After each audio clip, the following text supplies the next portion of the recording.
Humans and animals alike each have distinct primal instincts. A very common primal instinct for humans is the engaging of sexual activity. It serves many purposes such as sexual reproduction and/or pleasure. However, if not proceeded with caution, repercussions can occur, such as the human immunodeficiency virus, otherwise known as HIV.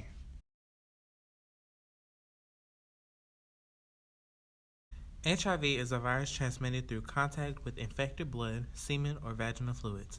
The most common way of transmitting this disease is through sexual contact. On April of 1980, Ken Horn of San Francisco, California, was reportedly referred to the CDC after he fell ill with what many believed to be Kaposi sarcoma, a type of cancer that produces masses in the skin, lymph nodes, and other organs.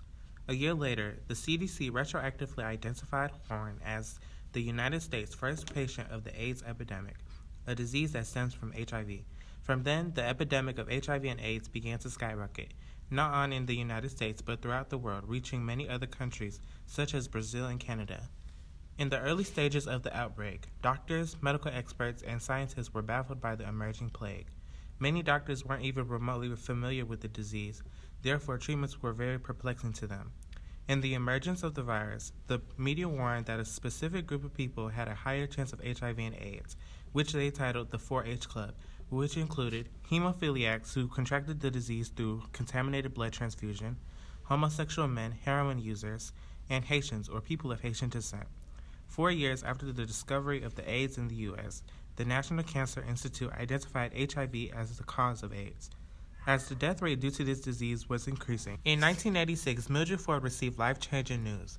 She had been diagnosed with HIV. She contracted the virus from an infected needle while battling with drug addiction.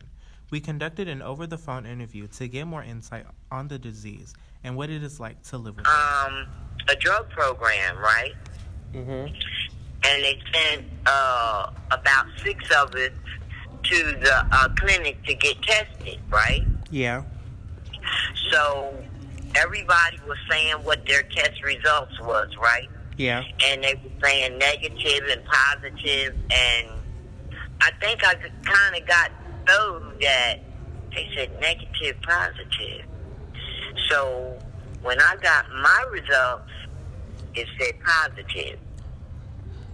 Well, immediately they took me, a nurse took me in the office and sat down and explained it to me what it was. The virus had went through my body, and I detected HIV from intravenous drugs. In 1987, azithromycin, or zidovudine, was introduced as the first treatment for HIV. Shortly after, treatments to reduce mother-to-child transmission was developed. By 1995, AIDS became the leading cause of death for the United States. 2 years later, scientists developed highly active antiretroviral therapy, or HAARTs. The HAART treatment has 5 classes, which inhibit a specific stage of the HIV life cycle. Those classes are entry of fusion inhibitors, nucleoside and nucleotide reverse transcriptase inhibitors, non-nucleoside reverse transcriptase inhibitors, integrase inhibitors, and protease inhibitors. This treatment became the standard treatment and decreased the death rate by almost half. The rate seemed to deviate often, so room for improvements to the medicine were due. The FDA approved Combivir in 1997. This treatment combines 2 drugs into 1 drug, making the medication easier to take. Due to increased knowledge and research, by 2010, scientists were able to introduce up to 20 different treatment options, including Descovy, Truvada, and Sustiva, the medicine Ms. Mildred Ford takes. From 2012 to now, the death rate has decreased by 85% since 1996. Nowadays, the media has taken extreme measures to convince people to protect themselves from HIV by advertising condoms, promoting safe sex, and encouraging people to get tested by their doctor. The government has also taken more precautionary measures by making sure blood that is used in a blood transfusion is sterile. Although there is no cure, vaccinations to build a resistance to HIV and AIDS will likely be available in the future through further developments and research.